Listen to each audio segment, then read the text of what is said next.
How to send money from FNB to Capitec. Hello everybody, welcome back into the channel. In this video today, I'll guide you through the steps on how you can send money from FNB to Capitec.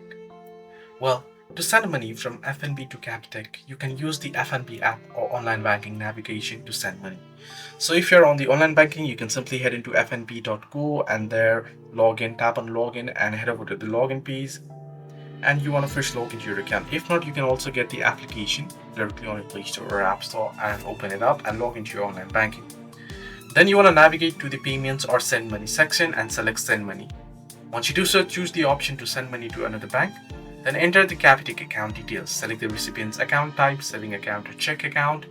Destination bank, you want to select Capitec Bank Limited and enter in the recipient's account number and add other details, and you're good to go. This is how you can initiate the transfer or send money from FNB to Capitec.